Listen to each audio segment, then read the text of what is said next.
What happened to Henry VIII's wives? Have you ever wondered what really happened to King Henry VIII's 6 wives, the women who changed the course of English history forever?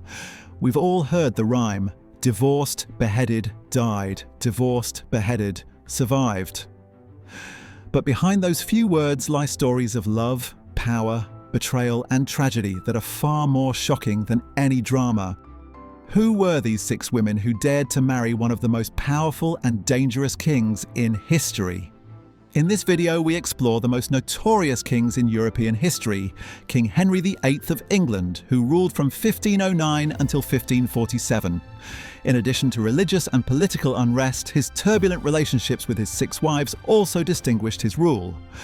The development of the Church of England, the seismic shifts that permanently changed the direction of the nation, and the alteration of English society were all intricately intertwined with his personal life. His 6 marriages ended in annulment, execution, or death as a result of his desperate search for a genuine male successor. Divorced, beheaded, died, divorced, beheaded, survived is a traditional rhyme that encapsulates the tragic results of these unions. However, the simplified rhyme barely scratches the surface of the complicated, frequently tragic lives of these 6 extraordinary women: Catherine of Aragon, Anne Boleyn, Jane Seymour, Anne of Cleves, Catherine Howard, and Catherine Parr. Each woman had a very diverse destiny and contributed differently to Henry's life and England's history. Catherine of Aragon, married 1509 to 1533. Henry VIII's first wife, Catherine of Aragon, was born in 1485 and was the daughter of Isabella I of Castile and Ferdinand II of Aragon, 2 strong Spanish kings. She was first married to Henry's older brother, Arthur, Prince of Wales, because of her royal heritage, which made her a desirable match for the English royal family. However, just a few months after their wedding, Arthur passed away in 1502. One of the key details in Catherine's later marriage to Henry was her allegation that the marriage had never been consummated. Shortly after taking the throne, in 1509, the youthful and vivacious Henry VIII wed Catherine, starting what at first was a very loving marriage. Catherine was a model queen throughout the first few years of their marriage. She was well respected by the court and the general populace for her intelligence and dignity. She was likewise as interested in religious devotion and humanist education as Henry was. She served as regent during Henry's military expeditions in France and even led England to victory over the Scots in the Battle of Flodden in 1513, winning praise for her poise and leadership. However, tragedy dogged their union. Only one of Catherine's children, a daughter named Mary, lived through infancy between 1510 and 1518. She also experienced multiple miscarriages and stillbirths. Henry's desire for a male heir increased as the years went by, and Catherine's prospects of having another child decreased. He felt that God was punishing him for marrying his brother's widow, and he was also worried about the Tudor succession. Henry started pursuing an annulment in the middle of the 1520s, arguing that their union was against biblical law. However, Catherine insisted that her connection with Henry was legal in God's eyes and adamantly refused to acknowledge that her marriage to Arthur had been consummated. The situation became so serious that it became an international issue. Henry's appeal was denied by the Pope due to political pressure from Emperor Charles V, Catherine's nephew.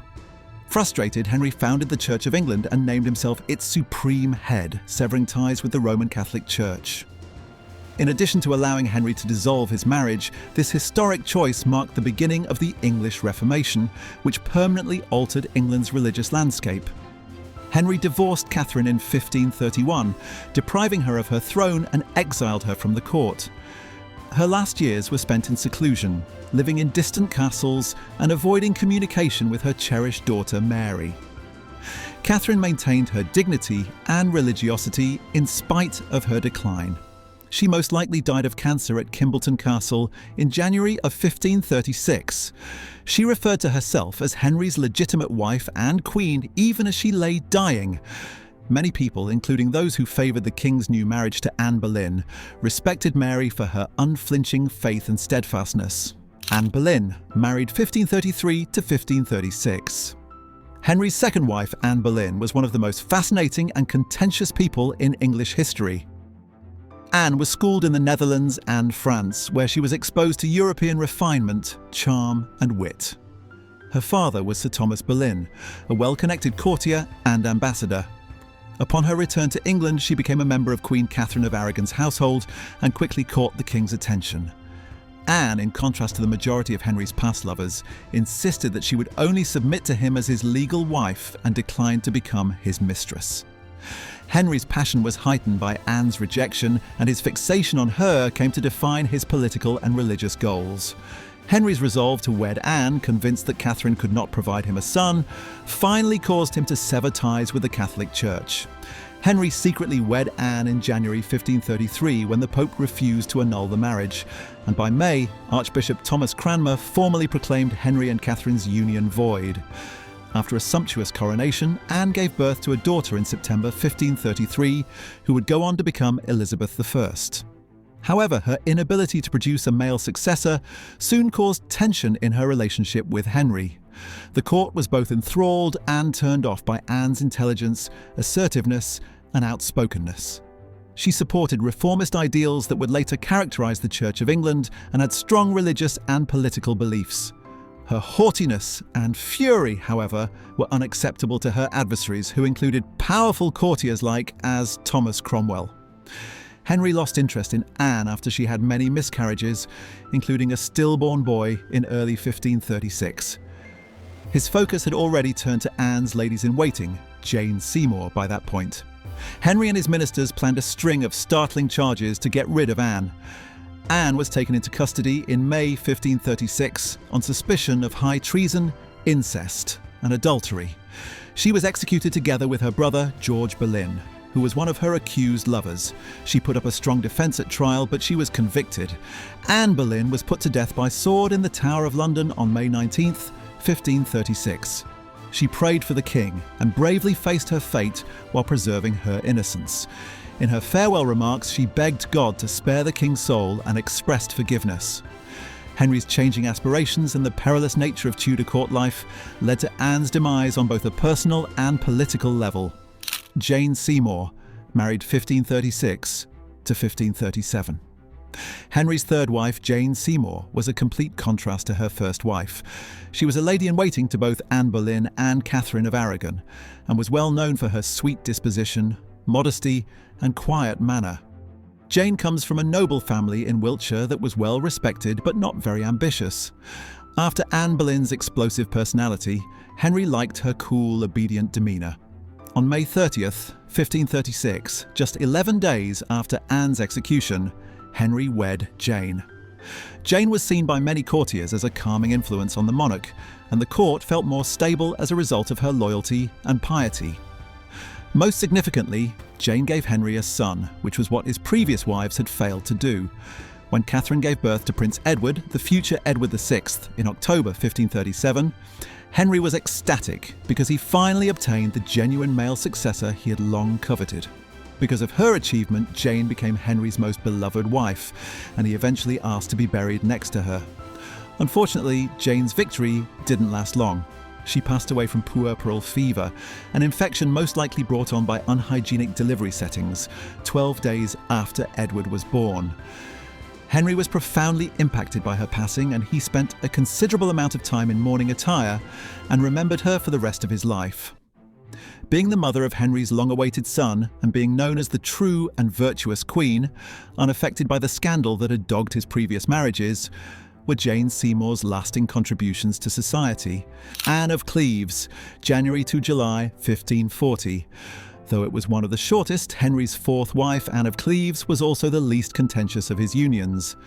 Anne was the sister of Duke William of Cleves, who was born in the Duchy of Cleves, present-day Germany, around 1515. Henry's advisors looked for a political union that would fortify England's ties with the European Protestant states after Jane Seymour's passing. Henry was apparently impressed with Anne's appearance when the German painter Hans Holbein was hired to create pictures of prospective wives. But Henry was dissatisfied right away when Anne came to England in late 1539. He notoriously referred to her as a Flanders mare and said she didn't resemble her painting. The January 6, 1540 marriage was never completed. Henry grumbled that he was unable to have a desire for her. It is still up for debate whether this was due to physical attraction, cultural miscommunication, or Henry's failing health. Henry requested an annulment after just 6 months, claiming Anne's pre-contract with another nobleman and non-consummation. Politically clever and pragmatic, Anne accepted the annulment without objecting. Her diplomacy and lack of resistance won her Henry's friendship and admiration, and she was rewarded with a magnificent settlement of homes, land, and the honorary title of the king's sister. She spent the remainder of her life in England in comfort, keeping friendly ties with Henry and his kids. In 1553, she even went to the coronation of Queen Mary. The final of Henry's wives to pass away, Anne of Cleves was buried in Westminster Abbey in 1557. Unlike many of Henry's consorts, she came out of her brief marriage not only unharmed but also happy and well respected. Catherine Howard, 1540 to 1542. Henry's fifth wife, Catherine Howard, was a tragic figure whose innocence and youth ultimately brought her down. She was Anne Boleyn's cousin and the niece of the influential Duke of Norfolk, born circa 1520. Growing up in the home of the Dowager Duchess of Norfolk, Catherine experienced a notoriously relaxed upbringing. When she married the king, her adolescent flirtations and relationships, which were normal for young women in her social circle, became lethal. Henry was immediately drawn to Catherine when she appeared in court as Anne of Cleves, lady-in-waiting. At this point, Henry was close to 50 years old, obese, and afflicted with persistent leg ulcers.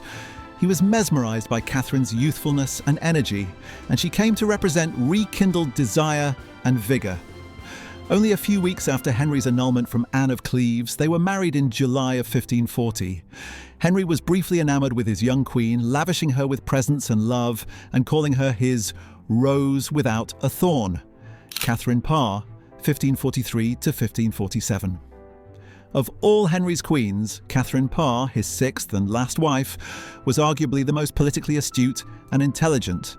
She was twice widowed before capturing Henry's attention. She was born in 1512 into a well-respected northern aristocratic family. Fluent in multiple languages, profoundly religious, and more sympathetic to Protestant reform, Catherine was an educated woman. She first wanted to wed Thomas Seymour, Jane Seymour's brother, when Henry proposed in 1543, but she ultimately accepted the king's proposal out of obligation. Catherine also served as Henry's confidant and caregiver when his health deteriorated. In a stunning display of faith and accountability, Margaret was named regent in 1544, when Henry launched a campaign in France and was in charge of England while he was away. On July 12, 1543, Catherine wed Henry, and she soon demonstrated her abilities as a stepmother and queen. She developed strong relationships with Mary, Elizabeth, and Edward, Henry's children, and assisted in bringing them and their father back together. Her persuasion convinced Henry to put Mary and Elizabeth back in the line of succession, a move that would have a significant impact on English history in the future. Catherine became a widow for the third time when Henry passed away in January 1547. After becoming Dowager Queen, she quickly wed her first suitor, Thomas Seymour. But the marriage was challenging.